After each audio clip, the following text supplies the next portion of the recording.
breaking free from the weight of the unlimited debt. कुछ राजाएं ऐसे होते हैं जो उधार लेकर के अपना राज्य चलाते हैं। Student, there are some kings who take loan and run their kingdom. How does this take place here? जैसे यहाँ बेसिक नॉलेज में बहुत से ऐसे हुए। Baba, just like here in the basic knowledge, there were many of such ones. ये ब्राह्मणों का जो काम है ज्ञान लेना और ज्ञान देना। The main task of the Brahmins is to take and give knowledge. ज्ञान का मनन चिंतन मंथन करना। To think and churn the knowledge. और मंथन करके नई नई बात निकालना। And bring out new points after churning the knowledge. वो काम नहीं किया। They didn't do that.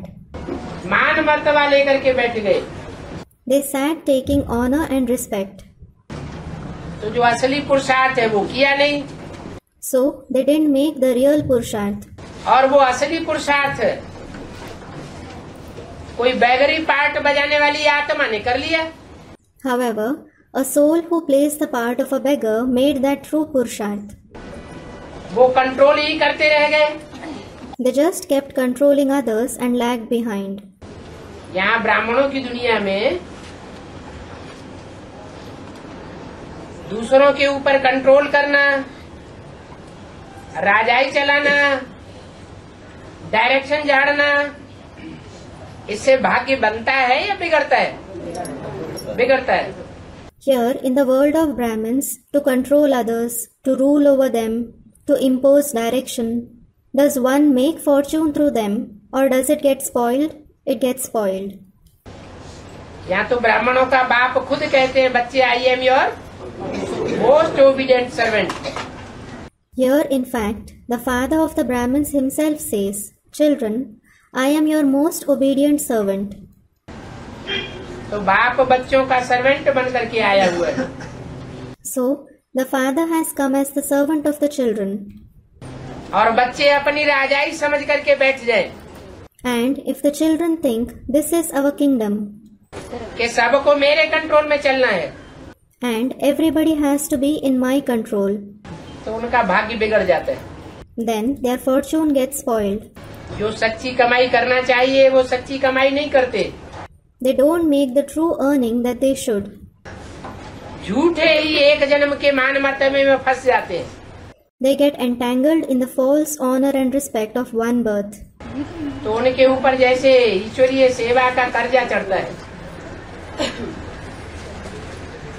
और जो सच्चे ब्राह्मण हैं वो बाजी मार जाते हैं।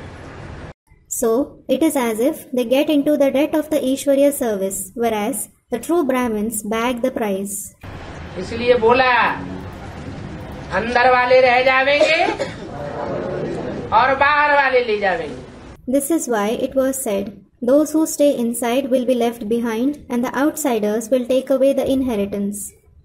अंदर वाले अर्थात जो सरेंडर होकर के चल रहे हैं।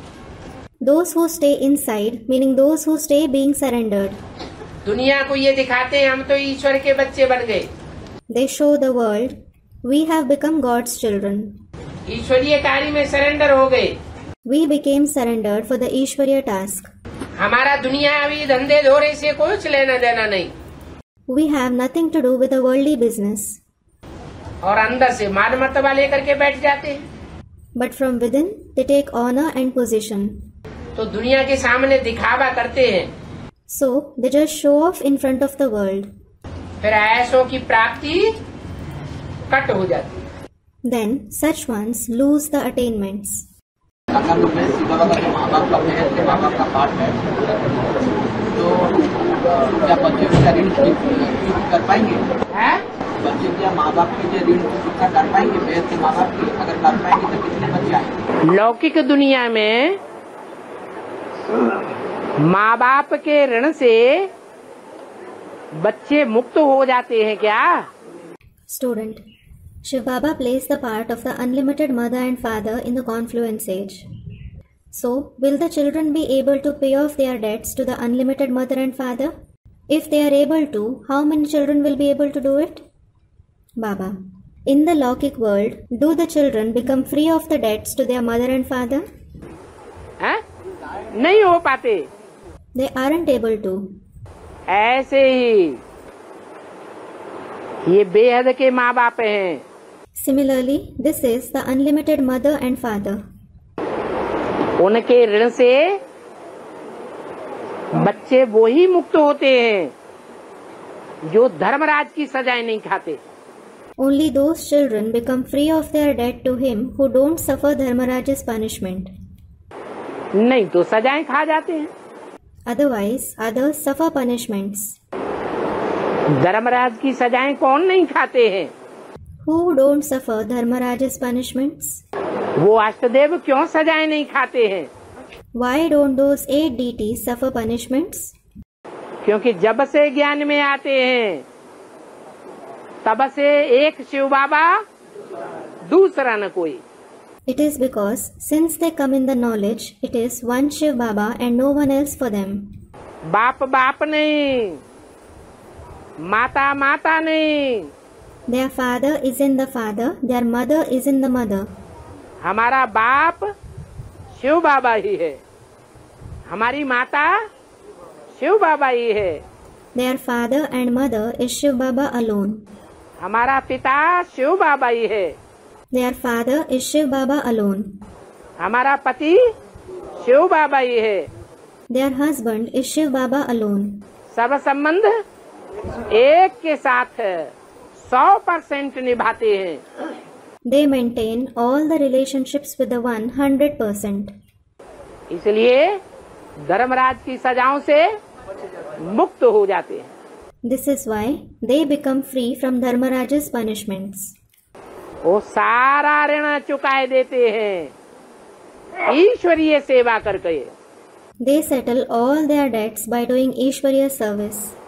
ऐसी ईश्वरीय सेवा जो दूसरे करेंगे तो जरूर माँ बाप के ऋण से मुक्त हो जाएंगे। Others who do such Ishwariya service will certainly become free from the debt to the mother and father.